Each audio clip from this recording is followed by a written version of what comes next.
Door step സർവീസുടെ പുതിയൊരു വീഡിയോയിലോട്ട് ഏവർക്കും സ്വാഗതം. ഇന്നത്തെ വീഡിയോ என்னன்னா ഓവർ സൗണ്ട് അഥവാ உங்களுக்கு ஓவர் டஸ்ட் வருது எന്നുള്ളത് இന്നത്തെ வீடியோ. அதுக்கு ஃபஸ்ட்டு என்ன பண்ணணும்னா இந்த மாதிரி கட் பண்ணி நம்ம டப்பை ரிமூவ் பண்ணி எடுக்கணும். அதை எப்படி கட் பண்ணணும்னுള്ളത് நம்ம ஆல்ரெடி வீடியோவில் காட்டியிருக்கு. அதனால் இந்த வீடியோ கொஞ்சம் ஸ்பீடாக போகிறோம். ஓகே, பாருங்கள். ஸ்டீல் டப்பு எவ்வளோ டஸ்ட்டாக இருக்குதுன்னு பார்த்துக்கோங்க, எவ்வளோ அழுக்காக இருக்குதுன்னு லைவாக பார்த்துக்கச்சு இல்லையா? லைவாக பாருங்கள், இவ்வளோ டஸ்ட்டாக இருக்குது. இந்த அதே மாதிரி பிளாஸ்டிக் டப்பு இல்லைனா அவுட்ரு டப்புன்னு சொல்லுவோம். அந்த டப்பில் எவ்வளோ டஸ்ட் இருக்குதுன்னு பாருங்கள். ஜஸ்ட்டு தொட்டு கட்டித்தரேன். அந்த டஸ்ட்டு பார்த்துச்சு இல்லையா? அந்த டஸ்ட்டு இவ்வளோ டஸ்ட்டு இருக்குது. இந்த டஸ்ட்டு இருக்கும்போது என்ன ஆகுன்னா, நீங்கள் துவைச்சி முடித்ததுக்கப்புறம் ட்ரெஸ்ஸுக்கு மேலே பிளாக்காக ஒரு அழுக்கு வந்து கிடக்கும். ஓகே, அதுக்கு ஃபஸ்ட்டு இதெல்லாம் கட் பண்ணி எடுக்கணும். ஃபுல்லாக கட் பண்ணி ரிமூவ் பண்ணி எடுத்ததுக்கப்புறம் நம்மளை ஆசிட் ஊற்றி இது ஃபுல் அண்ட் ஃபுல்லு வந்துட்டு க்ளீன் பண்ணணும். ஓகே,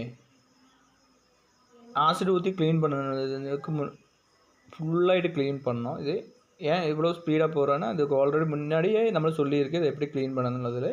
இந்த ஆசிட் ஊற்றியாச்சு. ஆசிட் ஊற்றிட்டு ஃபுல்லாக ஆசிட் ஊற்றி ஒரு 1/2 hour 1 hour ஊற வைக்கணும்.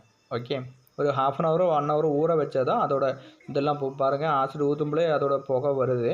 நீங்கள் ஒன்றும் ஆசிட் வாஷ் பண்ணும்போது ஒன்றும் வந்துட்டு மாஸ்க்கு போட்டுக்கோங்க, கை ப்ளவுஸு போட்டுக்கோங்க. ஓகே, அது போட்டுட்டு தான் பண்ணணும். இல்லைன்னா வந்துட்டு புதுசாக பண்ணுறதுக்கு கையில் ஆகிறதுக்கு சான்ஸு நிறைய இருக்குது. அதுக்கப்புறம் நமக்கு இது ஃபுல்லாக வந்துட்டு க்ளீன் பண்ணணும். அதுக்கு ப்ரெஷர் பம்பு யூஸ் பண்ணி ஃபுல்லாக வந்துட்டு நமக்கு அடித்து கொடுத்தாலே ஃபுல்லாக வந்துட்டு க்ளீன் பண்ணி கிடைக்கும். அது எப்படின்னு பார்த்துக்கலாம். அது கார்பன் மாதிரி எட்டு கீழே பாருங்கள் எவ்வளோ டஸ்ட்டு உள்ளே வந்து கிடக்குதுன்னுள்ளது. எல்லாமே ஆசிட் ஊற்றும்போது இந்த மாதிரி கீழே வந்து கிடக்கும். உடனே நம்மளை ஒரு 1/2 hour கழிஞ்சும் உடனே போய் கை வைக்கக்கூடாது. ஃபுல் அண்ட் ஃபுல் வந்துட்டு க்ளீன் பண்ணி மட்டும்தான் வைக்கணும். க்ளீன் பண்ணி வைக்கும்போது நம்மளை கவனிக்க வேண்டிய நிறைய விஷயங்கள் இருக்குது. இன்றைக்கி வீடியோவில் வந்துட்டு நம்ம டப்பு க்ளீனிங் வேறு மட்டும்தான் சொல்கிறோம். நெக்ஸ்ட்டு வீடியோவில் தான் ஃபிட் பண்ணது சொல்லிக் கொடுப்போம். இது பிளாஸ்டிக் டப்பு. நெக்ஸ்ட்டு வந்துட்டு நம்ம ஸ்டீல் டப்பு பார்த்துக்கலாம். இதுதான் ஸ்டீல் டப்பு. ஸ்டீல் டப்புலையும் இதே மாதிரி தான் ஆசிட் ஊற்றி ஃபுல்லு க்ளீன் பண்ணோம். பார்த்துக்கோங்க எவ்வளோ டஸ்ட் இருக்குதுல. க்ளீன் பண்ணதுக்கப்புறம் என்னோடய ஃபேஸே அந்த டப்பில் தெரியும். இந்த ஸ்டீல் டப்பில் என்னோடய ஃபேஸே தெரியுன அளவுக்கு நீட்டாக இருக்கும். அப்போ நம்மளுக்கு க்ளீன் பண்ண ப்ராசஸிங்கில் போகலாம். 2 டப்பும் பார்த்தாச்சு இல்லையா? 2 டப்பும் அப்புறம் எப்படி இருக்குதுன்னு பாருங்கள். க்ளீன் பண்ணதுக்கு ஸ்டார்ட் பண்ணியாச்சு. இது ஸ்டார்டிங் முடிஞ்சதுக்கப்புறம் நீங்கள் எப்படி இருக்குதுன்னு பாருங்கள். இந்த மாதிரி உங்களுக்கு டஸ்ட்டு ரொம்ப டஸ்ட்டு வருது ட்ரெஸ்ஸில் அந்த மாதிரி இருந்ததுன்னா நீங்கள் கீழே கொடுத்த நம்பரில் கூப்பிடலாம். நம்ம டோர் ஸ்டெப் சர்வீஸ் தான். Washing machine, fridge, microwave, LED, LCD எல்லாமே சர்வீஸ் பண்ணுவோம். ஓகே, ஆனால் இந்த மாதிரி சர்வீஸ் பண்ணும்போது உங்கள் வீட்டில் வச்சு பண்ண முடியாது. அது கூட பார்த்துக்கோங்க. ஏன்னா வந்துட்டு இது ஒர்க்கு நிறைய இருக்குது.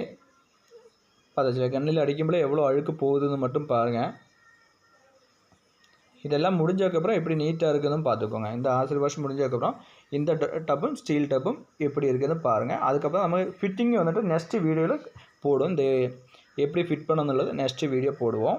ஓகே, இது ஜஸ்ட்டு க்ளீனிங் மட்டும்தான். அப்போ இவ்வளோ நேரம் பார்த்த எல்லாருக்கும் நன்றி.